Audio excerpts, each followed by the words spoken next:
Great news. My brand new book, Leading with Vulnerability, is now officially out, and I'm so excited to share the insights from the 100 CEOs and the 14,000 employees around the world that I surveyed. And the whole book explores why you should not be vulnerable at work, but why instead you should lead with vulnerability. In other words, don't just focus on exposing your gaps, but also talk about what you are doing to close those gaps. That's the difference between being vulnerable and leading with vulnerability. If you want to learn more and grab a copy, head over to leadwithvulnerability.com. Again, that is leadwithvulnerability.com. Hey everyone, welcome to another episode of Great Leadership. My guest today, Amy Morin. She is a psychotherapist and author of several best-selling books, including 13 Things Mentally Strong People Don't Do, 13 Things Mentally Strong People, Don't Do, which was the #1 bestseller on Amazon, USA Today, Wall Street Journal bestseller, and has been printed in over 40 languages, has thousands of reviews on Amazon as well. Amy, thank you for joining me. Thank you so much for having me. So as I was saying before we hit record, we actually tried to get you on the show a couple of years ago, but at the time you were living on the boat, and we had a really bad connection, so we had to reschedule, and now here we are 3 years later.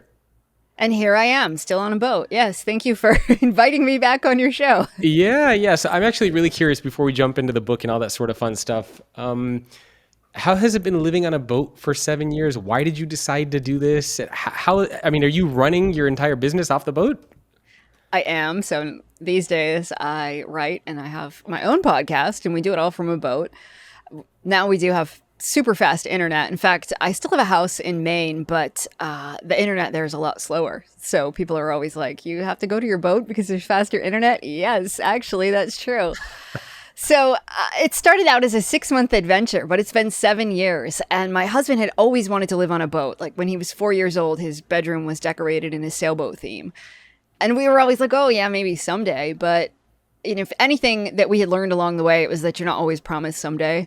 Yeah. So we said, let's just go do this. And so we had bought a boat slip as a rental property.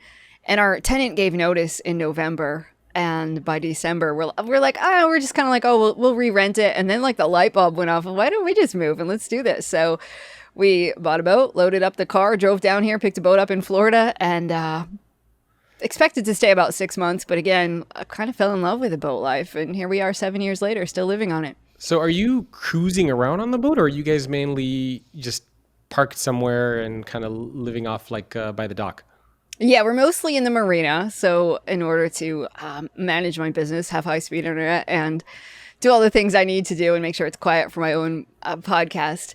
But we're in a canal, but the ocean's just around the corner. So It's easy to go. And we have a jet ski and things like that. So it's easy to go just around the corner and go out for adventures all the time. Very cool. Well, that's not why I brought you on the show, obviously, to talk about the boat life, although that's fascinating and probably worth a whole separate podcast conversation in and of itself. But obviously you wrote this very, very wildly popular book, 13 Things Mentally Strong People Don't Do. Why did you actually write that book? And did you have any idea when you wrote it that it would become so popular in so many countries around the world? Certainly had no idea, and certainly never even imagined I would write a book. So I was a therapist in rural Maine, and I had gone through a series of losses. My mom had passed away, and then my first husband passed away when I was 26. And really writing was a way to earn some extra income because I had to keep the lights on. So I started writing articles for about $15 each. But then I was able to earn enough money that I didn't have to move. And that was the most important thing to me at that moment in my life, was I had lost so much. The last thing I wanted to do was have to move before I was ready to move. And so writing was just something I did for a little bit of extra income, worked as a therapist the rest of the time. And it took a few years, after my mom passed away, it was 3 years to the day that I lost my husband. And felt this cruel twist of fate that I would lose the two closest people to me on the same calendar day, 3 years apart. Yeah, that's crazy. Right? And so it took me a really, really long time to figure out, okay, what am I going to do? All these hopes and dreams I'd had for my life, my predictions for the future, all the things that I thought life was going to be were gone. And I had to figure out, what do I want to do instead? And what dreams do I want to let go of? Like, my husband and I had just become foster parents. and I had all sorts of ideas of what we wanted to do. And I figure out, what do I want to let go of? What do I want to hold on to? And what do I want my future life to be like? So it took years and years, but was fortunate enough to find love again. I got remarried. And at that point I was ready to move. So we moved to a different house. I got a different job, and I was like, whoa, like, this is great. I'm going to have this fresh start in life. And just about as soon as I breathed a sigh of relief, my father-in-law was diagnosed with terminal cancer. Jeez. And I just remember thinking, I spent my entire 20s grieving. I don't want to grieve again. And my father-in-law were so close, and my mom and my husband had both passed away unexpectedly, but like this time I knew it was coming. The doctors gave him a really poor prognosis of a couple of months. Yeah. And it was like in one of the lowest days of my life, I sat down and I wrote myself a letter of what mentally strong people don't do, because I didn't want a to-do list. I had enough things in my life I thought I should be doing every day, but I wrote myself a letter of what not to do. And when I felt really overwhelmed, it was like, Amy, just don't do these things today and you'll be okay. And I found that list helpful. So I thought, well, if it helps me, maybe it will help somebody else. And I published it online thinking it would be read by a handful of people, but 50 million people read the list. Jeez. And before I knew it, a literary agent called and said, you should write a book. And within the year I had a book deal, and that's how the book hit the shelves. And then I never imagined, it's been 10 years now since I wrote that article, and never imagined I'd still be speaking about it all these years later. Yeah, that's crazy. So I'm really curious, what does mental strength mean? And then I want to touch on, just to give you kind of a heads up for later. So I have a new book coming out later this year in October on vulnerability. And so one of the things that I want to ask you a little bit later on in the show is around the relationship between mental strength and vulnerability, because I see a lot of relationship there. But maybe we can start higher level with, what does mental strength actually mean? Is it the same thing as resilience? It's not, because I think resilience is really about bouncing back from tough times. And while that's great, and that is part of mental strength, like, it doesn't end there. Like, wouldn't it be awful if we spent our entire lives just like embracing for the worst case scenario? Like, okay, I'm going to make sure that when this next horrible thing happens that I can bounce back. Like, For me, that would rob me of the joy of the good times in life. So I don't want to just live like I'm waiting for the next shoe to drop. So mental strength is really about saying, how do you get the most out of the good times in life too? And you can really break it down into 3 parts: the way you think, the way you feel, and the way you behave. Yeah. And the thinking part is knowing that your brain lies to you. It's overly negative most of the time, but sometimes you're overly confident too, and that can be just as detrimental. So it's about knowing how to assess your thoughts and do some investigating to figure out what's true and what's not true. And then the emotional aspect is about knowing that you don't have to be happy all the time. You need to feel the uncomfortable emotions like sadness and fear too, but you don't have to stay stuck in those feelings. You do have some control over what you do with them, which brings us to the third part, which is your behavior. So how are you going to behave productively?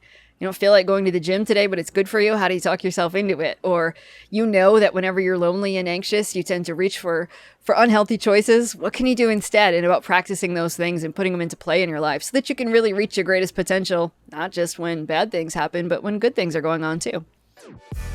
You all know that I spend a lot of time talking about themes like leadership and the future of work. But there needs to be a company out there that's actually powering the future of work. A company out there that's designing, building, and managing the systems that the world depends on. Without those types of companies, there is no future, and there is no future of work. And that's why today's episode is sponsored by Kyndryl. They're a technology services company that advances the vital systems the world depends on every single day. Kyndryl is the heart of progress. At Kyndryl, progress starts by standing up for something with intention, being pro something with your whole heart.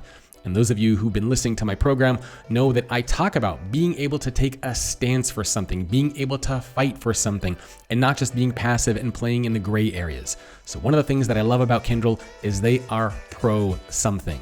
Kyndryl stands up for progress by committing to help their customers digitally transform technology systems with a global team of curious and diverse minds. Again, both themes that I have talked about on this show quite a bit, because there's nothing better than taking a step forward together. You can learn more by going to Kyndryl.com. That's KYNDRYL.com. And we'll certainly touch on some of the physical fitness aspect because I'm with you, and I've seen your Instagram. You're always putting pictures of you working out. My wife and I were hardcore like health nuts, exercising, eating healthy, all that same sort of stuff, which we'll definitely get into in a little bit. But I was curious, at least for me, when I think of mental strength, I mean, obviously it's really important to have in our personal lives, but I also think inside of our organizations, it's probably never been more important for leaders specifically to have mental strength. Have you noticed, are there any specific qualities that mentally strong leaders possess that you think are relevant in today's business world? Oh, yeah, I'm glad you brought that up because I agree that right now, more than ever, it's probably more important. And I think really leadership is about like authenticity, about making sure the words that come out of your mouth line up with your behavior, about being honest and upfront with people. And sometimes it's about acknowledging, I guess, not to jump ahead to your vulnerability question, but to be able to say, yeah, I'm kind of worried about the future too, or I'm a little anxious about this, or, I'm a little hesitant to go forward with the plan. Here's why. And you can have those open discussions. One of the worst things is when you work for somebody who nods and smiles and says everything's great and clearly the building's on fire, but everybody's pretending like it isn't. And I've been in that situation before. Yep. And people are just trying, and you're like, it takes a while to figure out, like, am I the only one noticing this? And you're kind of looking around. But when a leader can really own up to those things, then people are like, okay, I can respect you. Or when somebody can say, I'm struggling with something, and you can look up to that leader and be able to say, all right, the things coming out of their mouth, they're lining up with what we're experiencing. Yeah. And it doesn't mean that that I have to, start looking for a new job right away. But it might just mean at least we're all understanding where we are and we're all in this together. Yeah, and at least for me, when I think of like mental strength for leaders, it's kind of like, how do you even define physical strength? Like, to me, physical strength is not necessarily about how much you can lift, but it's just, it's a constant thing that you do. You're constantly exercising, you're taking care of your physical body. And so at least when I think of mental strength, I think of the same thing. Like, it's hard to put a specific definition around it or even like a specific metric. But at least to me, the way that I think about it is it's something that you're consistently working on, whether it's resilience, whether it's having confidence, whether it's being able to be okay with vulnerability, all those different types of things that you're constantly working on so that you can, I guess not be thrown off and not be bogged down or knocked down when things don't go your way, and also being able to take advantage of things when they are going your way. That's just it. When you have a leader who says, like, they don't need to learn anything new, or when they're confident, like there's a training or a workshop and somebody's quick to be like, I'm not going to learn anything, so I'm not going to that. You want somebody that has an attitude of, I can actually learn if I listen or pay attention, or I'm working on myself somehow. Yeah. Anybody who thinks that they've already arrived or that they're strong enough definitely has some work to do, whether they recognize it or not. Yep, couldn't agree more. So how would you explain to somebody, let's say a leader came to you and they said, Amy, how do I know if I'm a mentally strong leader? How would you answer that? What are the attributes or the qualities or characteristics that you would start with to identify mental strength in a leader specifically? I think there's lots of questions you could take a look at. Maybe it's about examining their communication skills. Perhaps it starts there with checking your ego at the door. Do you really communicate how you're feeling? Do you cover things up? Are you able to be honest with people? But somebody who can communicate effectively, we know that can be 3/4 of the battle right there. Somebody that, and it's not just about how they speak, but can they listen? Are employees actually heard? I know so many leaders who struggle if an employee says, I'm having a hard time, like the leader takes it personal, like, no, our business is fine. When somebody can say, gosh, tell me more about that. That's huge. It's somebody that can, again, just listen and try to validate somebody's feelings, even if you don't understand 100% or you don't agree with everything they're saying. You could still validate it and say that's understandable, and really try to figure out where they're coming from. Your experience is different from theirs, and honoring that.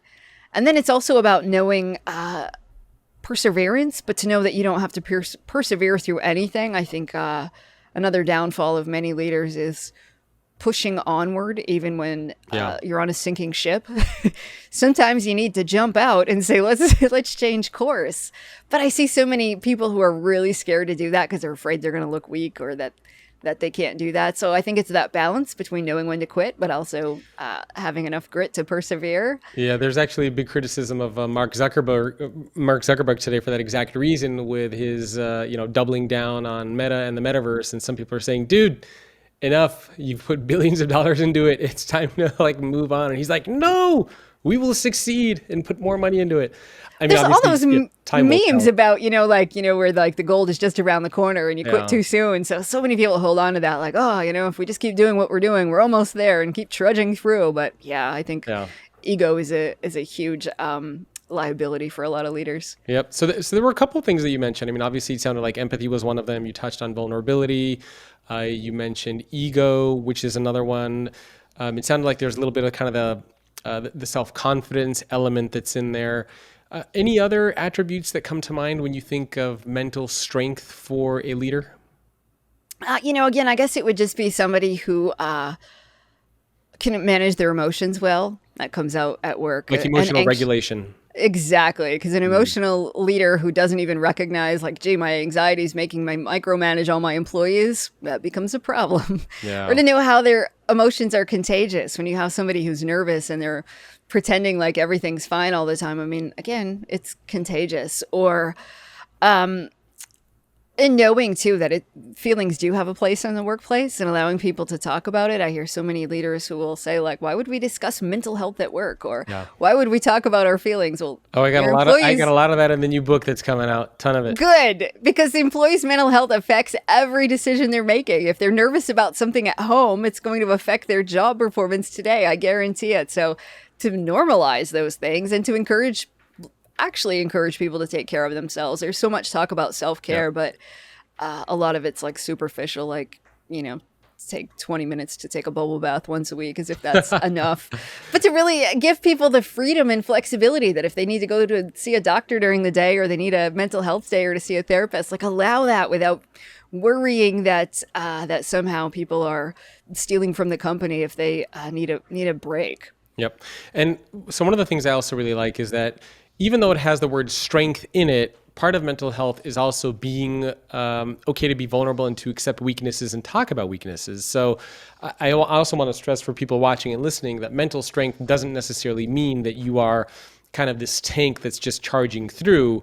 You are also okay with the weaknesses, the vulnerabilities, the negatives, talking about those things. That's part of what makes it mental strength. And if you don't do that, I think it's safe to say that you don't have that mental strength. I'm glad you brought that up, because that's one of I think the biggest misconception I hear from people is that they confuse toughness for being strong. Yeah. So, and you hear so many Navy SEALs or people who are elite athletes, and they just talk about pushing through the pain at all cost. But no, if something is costing you your mental health, by all means, take a step back. Or if you're in some kind of pain, you have to take care of that. Ignoring it, suppressing it, that doesn't do you any good. Or you don't have to be independent all the time. Ask for help. Yeah. Or just acknowledge, gosh, I'm struggling over here. But that takes way more courage than pretending like you're fine. And when you really step back and think about it, or expressing your emotions. If you cry at a funeral, that doesn't mean that you're a weak person. It means you're a human being who's comfortable expressing their emotions. Yeah. So I do think there is, in our culture, that there is this idea that if you don't cry or you pretend like you're good all the time, then somehow that's a sign of strength. But it's not. It's just that people are trying to act tough because they don't dare be vulnerable. Do you think there's a relationship between mental strength and business success? And I don't know if there's been any research or studies done on this. I know individually, for the characteristics for things like empathy and self-confidence, there have been studies which show how that kind of impacts ROI and the people who work with and for you. But in terms of just overall mental strength and business success, would you say that mentally strong leaders are more successful in the business sense? Absolutely. When you think, all right, who do I want to follow? Yeah, absolutely. Somebody who's working on themselves, somebody that has all those characteristics, as opposed to somebody who comes in and is trying to force motivation upon their employees, or somebody who... You will be motivated. Right. And I think, there's a lot of motivational books. People read them and then think, I'm going to apply this, but they aren't really putting those things into practice. Or people who think they're showing empathy, but they're not. And so I absolutely think a truly mentally strong leader is somebody that are going to get their employees to want to be there. Well, let's talk about some of the 13 things that mentally strong people don't do. Obviously, we're not going to get through all 13. We can maybe cover a couple of them, and people can grab the book for more. There are some that I am really interested in, but do you have any favorites from your 13 that you think are specifically applicable or leaders should be paying more attention to than the others? I would say don't give away your power. Okay, that was one that I marked on my list as well. Okay, good. Because that's the one people seem to want to talk about the most, and it does apply to the workplace as well as our personal lives. Yeah. So what does don't give away your power mean? Because again, it has that word power in there, and without context, people might think, oh, well, great. That means I just need to be powerful and not show weakness, and I just need to, keep the power for myself. But that's not actually what you're talking about there. Right. And this is, I think, often results from when you don't have a mentally strong leader. People in the workplace start figuring out, like, am I giving away my power? Am I blaming my boss for ruining my day, for making me send all these emails or do all these tasks that don't make sense, and nobody's communicating, and gets into this difficult situation. So not giving away your power means just really accepting responsibility for how you think, feel, and behave. Your boss can't ruin your day. Your coworker can't ruin your mood or steal your time. They can't waste your energy. They can't make you feel bad about yourself. And it's really about acknowledging, all right, I am in control. And so, yes, maybe your boss says you should work late, or they give you these huge tasks with really tight deadlines, but they're not making you work late. Like, if you didn't work late, yeah, there'd be a consequence for it, but sometimes just changing your language where you say, all right, I don't have to do this. This is why I'm doing it, because maybe I don't want a consequence at work, or I want to keep my job, but just acknowledging it's not my boss making me do this. It's not my coworker making me do that. It's me who's doing it. And again, maybe to avoid consequences, but here's why I'm doing it. And something about just changing your language in those little ways really empowers you to say, again, I'm in control of my life. It's not that anybody else can do these things to me. Is part of it also not viewing yourself as kind of a victim, like having agency and control over your success, over your future, to your point, right? Not saying, oh, my boss did this, or my company did that, or I can't get budget for this, or so-and-so took my job. Like, it's really having that sense of agency and control, not viewing yourself as a victim, but viewing yourself more as kind of, the proactive force in your career and in your life. Exactly. Because once we start going down that path of, this is a toxic workplace, I can't stand it here anymore. Woe is me, yeah. Right. It's really hard to break free from that and to get out of that pattern. You have to say, okay, what do I have control over? Well, I can control something about my day, whether it's where I eat lunch or how many breaks I take or which task I'm going to do next. Just recognizing, like, all right, what's within my control, focusing on that, and then saying, again, it's all up to me. And if I wanted a different job, I could probably find one. Or if I wanted to do something differently, I could. And here's why I'm going to do that, or why I'm choosing not to. So once you do give away your power, because that does happen to a lot of people, I think that's when you start to feel, and actually you even become the typical cog in the machine, right? Is when you've given into the machine, so to speak. You just remove yourself from being an active participant, and you start to feel and you act like a cog, and it's just, well, so-and-so told me to do this, I got to do it. So if you want to not feel and be and think like that cog, I think it's so important to have that sense of power for yourself. I think so too. And there's all this about, like, quiet quitting, or I'm not going to function well at work, and it's important to set boundaries. Again, if your supervisor is emailing you at 11 p.m. and you don't reply, and there's going to be a consequence if you don't, you evaluate, like, do I really want this job, or how do I want to respond? And sometimes it's speaking up. Sometimes we have supervisors who maybe are unreasonable. So then what are you going to do? Does it make sense to do anything about it or not? But life is really short. If you absolutely detest your job and the people you work with, it's going to take a huge toll on your mental health outside of work too. Yep, couldn't agree more. Okay, let's maybe go over two more or so. So don't give away your power. What's another one that you really like or think is relevant for leaders? Probably not repeating the same mistakes over and over again. Okay. Yeah, that was another one that I marked. It was that one, and also I also marked fear of taking calculated risks. I thought was another really good one. So when you say make the same mistakes over and over, can you expand on that one a little bit?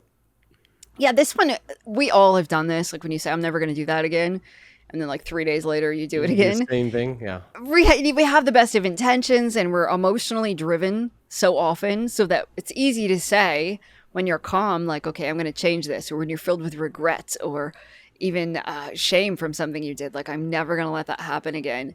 A couple days later, we kind of forget about it already and we lose sight of it. We make the same mistake, whether it's you raised your voice at somebody or you forgot to reply to emails or you said something and you lost your cool, whatever it is. But to know that unless you really take some time to figure out, like, all right, what's my plan next time? You're doomed to kind of make that mistake again. And you don't want to just keep rehashing the same mistake over and over again. The more that you keep rehashing it, the more likely you are to repeat it. But you want to look for a solution. Like, okay, the next time I'm upset, this is what I'll do instead. Try it as an experiment. Or the next time I feel overwhelmed, here's what I'm going to try.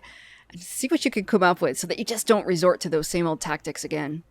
Yeah, and I think if you do keep reverting to the same old tactics, people around you are going to start to wonder if you should be in your current role. If you're making the same mistake, same situation over and over again, people might be like, wow, what is Jacob doing? This literally happened to him last week and he's jumping into it again. Like, it's kind of strange.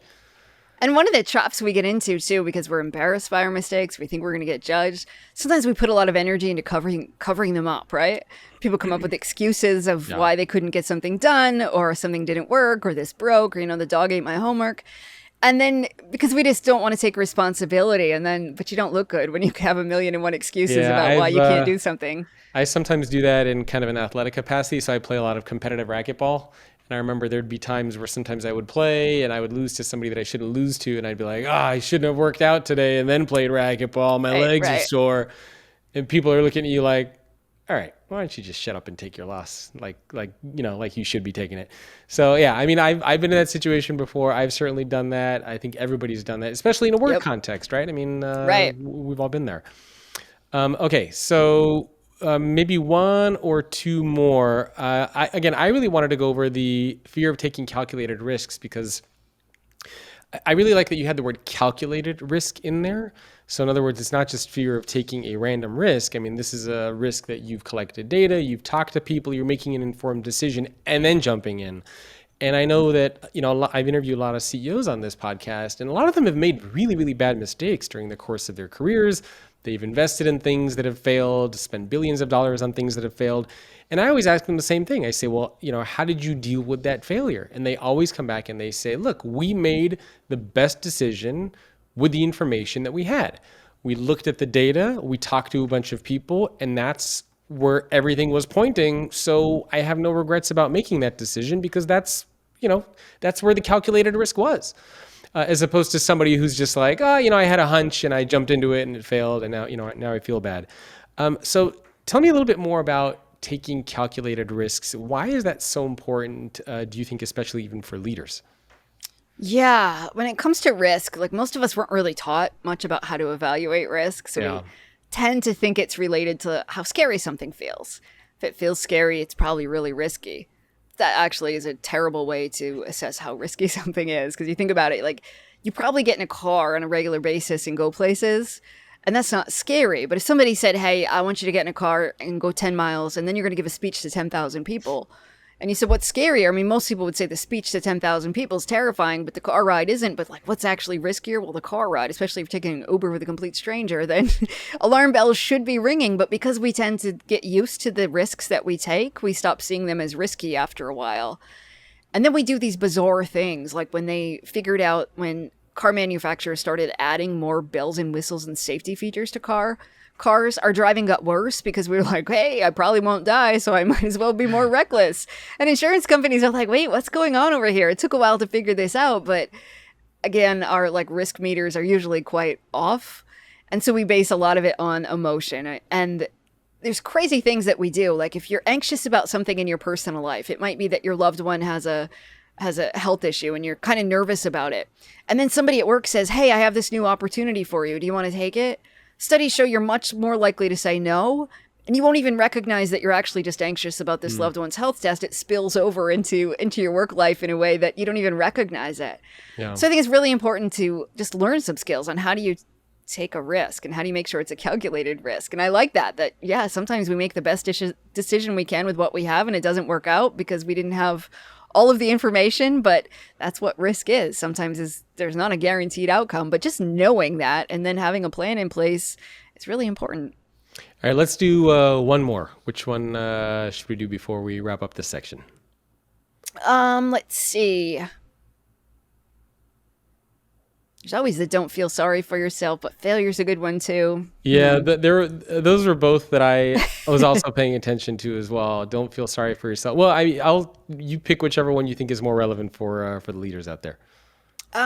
Let's go with the don't feel sorry for yourself, because I think sometimes in a leadership position, it's easy to still blame stuff on the economy, or to blame it on your workers are unmotivated, or the new generation of workers out there, or because of the pandemic, and come up with 101 reasons why you aren't able to be as effective as you can and that you think you should be, and thinking, poor me about it. And it's okay to be sad and it's okay to be disappointed, but feeling sorry for yourself is really the exaggerated view of that. When you start thinking, my problems are bigger than anybody else's, nobody understands, and you just kind of grow convinced there's nothing you can do about it. And to be helpless and hopeless is a really bad place to be, because you won't take any productive action to fix things. This episode is made possible by Kyndryl. They are a company that is designing, building, and managing the systems that the world depends on. There is no future of work without companies like Kyndryl that are out there making all of these things happen. Kyndryl is a technology services company that advances the vital systems that the world depends on every single day. They help their customers digitally transform with a global team of curious and diverse minds. You can learn more about them by going to kyndryl.com. That's KYNDRYL.com. So what's the alternative if you're not feeling sorry for yourself, in this situation? Let's say you're a leader of a team or a company, economy hits, and you lose some of your employees, and you're probably thinking, "Wow, things are terrible. I'm not a great leader." What's the alternative way to think about it instead of feeling sorry for yourself?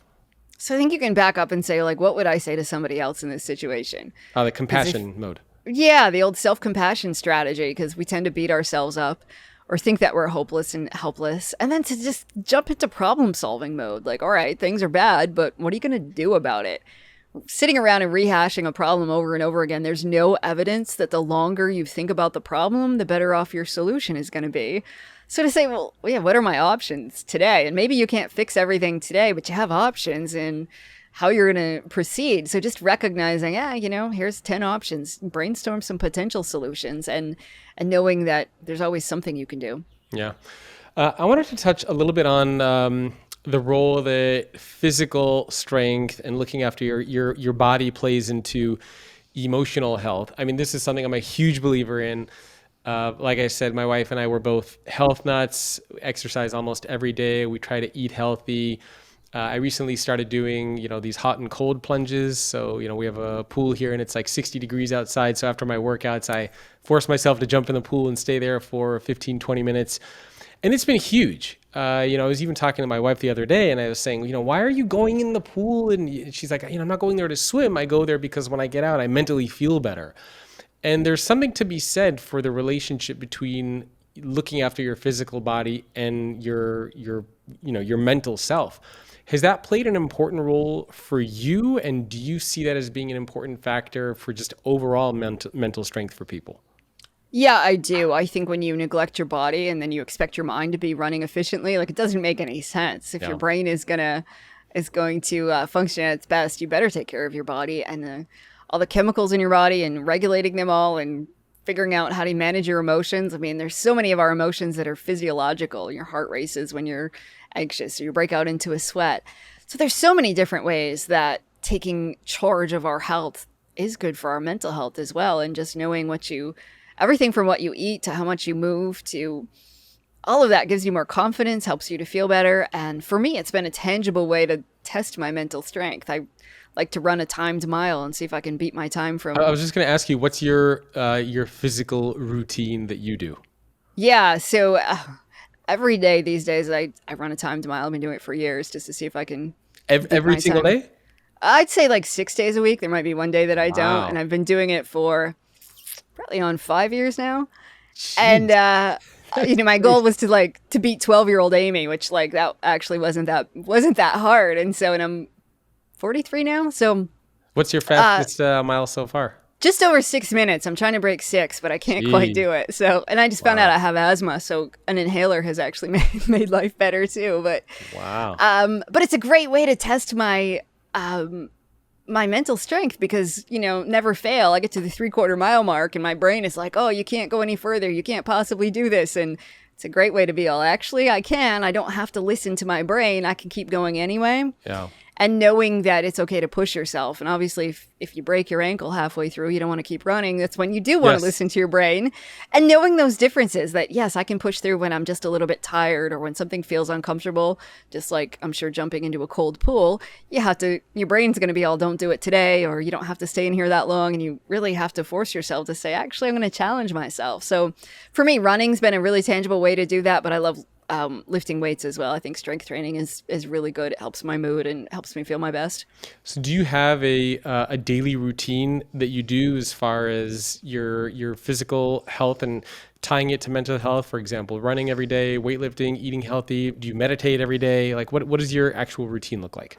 Yeah. So since I live on a boat, like meditation and quiet things, like I live on a sailboat. So we're kind of talking about a slow paced life in general. So I don't really need to embrace the quiet meditation. For me, I feel most alive if I jump on a jet ski and I go, zooming around the ocean. So I try to find things that, get my heart racing and help me feel good in a exciting way. And I spend a lot of my day is spent, writing and working on my podcast. But I have the flexibility and the freedom so that if I want to go to the gym a little earlier in the day, I can do that. I don't have to work the traditional 9 to 5. And I hit the gym probably 5 days a week. And then go running in the evenings. And it's one of those things where everybody says don't run, or don't exercise at night. That's one rule I thoroughly enjoy breaking is I live in South Florida. I'm in the Florida Keys, so I'm really not going to run at 2 p.m. outside anyway. So in this time of year, it's more like 8 p.m. before the sun starts to set, which is fine by me. And I still sleep like a log. So, so is your mile that you run, is it on a treadmill or is it outside? Outside. Oh, so you do the hardcore. Yeah, that's much tougher than it is on a treadmill. But I just don't find joy in running on a treadmill. And I think for me, I wouldn't stick with it. And so ever since I was a little kid, I loved to run. I can remember when I was probably 5, my mom would be like, can you even walk? Because I would just have to run to the car. I'd have to run everywhere. But I never wanted to run far. I just wanted to run fast. I have no desire to run a marathon. And I don't even want to race against anybody else. I just want to race against myself. And, strangely and fortunately for me, I find joy in that. What do you think some of the common roadblocks are when it comes to mental strength for individuals? Because the 13 things that you talk about in the book, they're not things that are they're not super complicated. They're things that really make sense, right?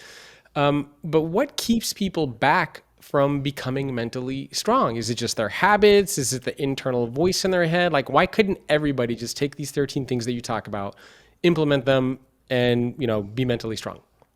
It's because a lot of us, and I say us because me included, I came by this list honestly, have a belief that we developed in childhood. And it could be about ourselves, I'm not good enough.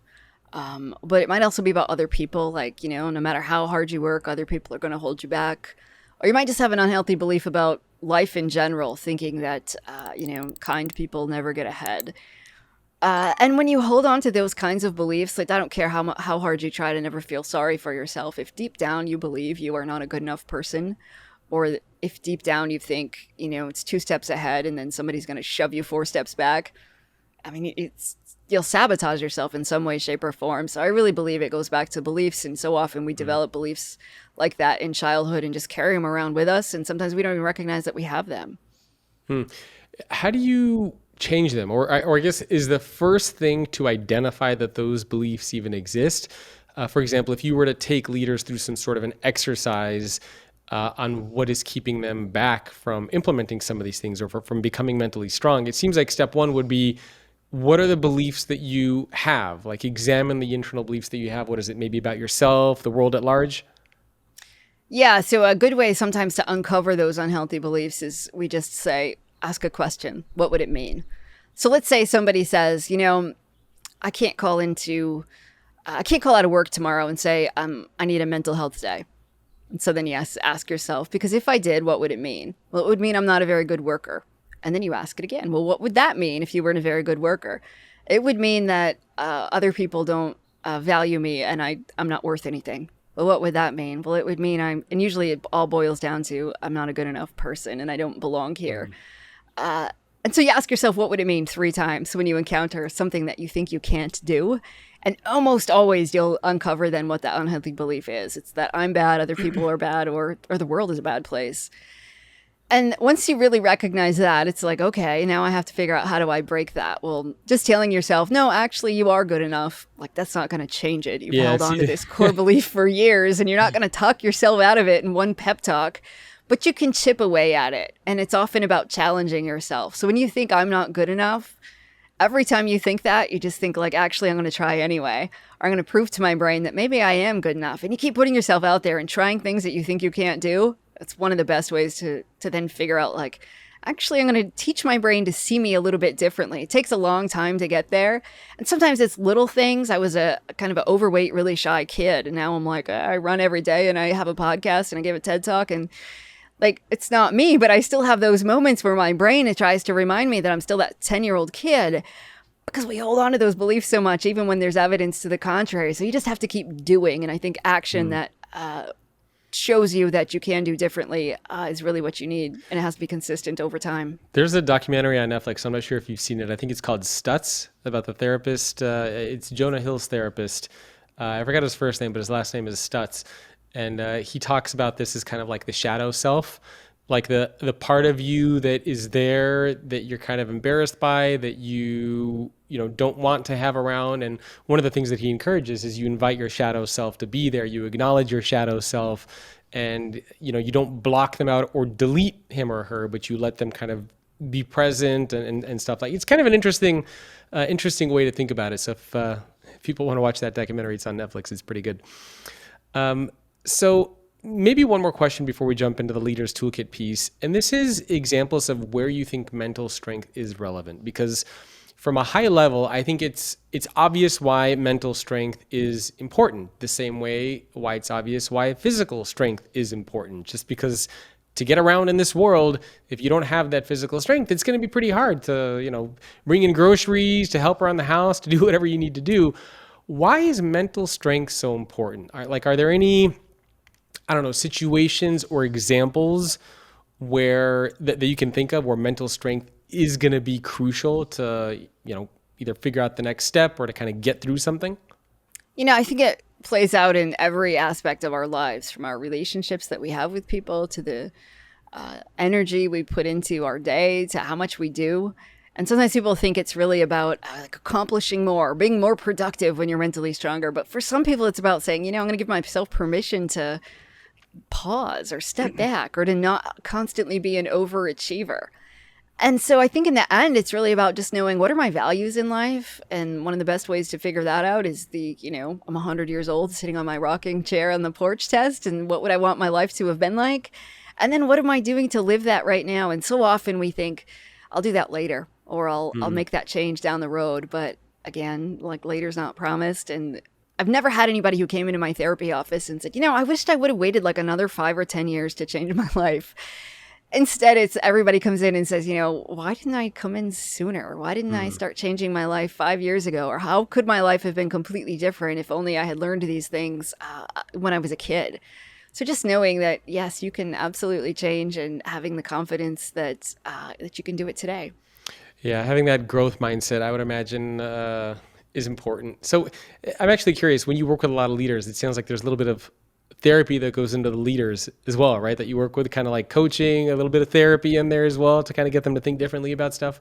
Right. Yeah. We don't want to be like, well, let's talk about our childhoods when we were 10. But sometimes it's really it's like right there where you can tie so many things that triggers things that set people off. Again, we're all human beings. No matter what position you're in, you're a human being who all experience the exact same emotion. Different things trigger those emotions, but so much of it is just about self-awareness and figuring out what's going on with me and how do I manage that.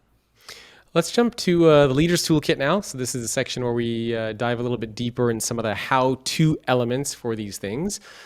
And I thought maybe we could start high level. So somebody comes to you and they say, Amy, I want to be mentally strong. Where do I begin? Do you want more of my conversation with Amy Morin, as well as conversations that I have with other amazing guests, authors, and CEOs? If so, then head over to greatleadership.substack.com, where every single week I release bonus 15-minute episodes called The Leader's Toolkit. I also release something called What I Learned This Week, and also something called The 5-Minute Leader. If you want to start your day with the world's top CEOs, business leaders, thinkers, and authors, head over to greatleadership.substack.com. How could you afford not to do this? It's less than the cost of 2 lattes a month. It'll be the best money you ever spend on your leadership development. So head over to greatleadership.substack.com. I'll see you there.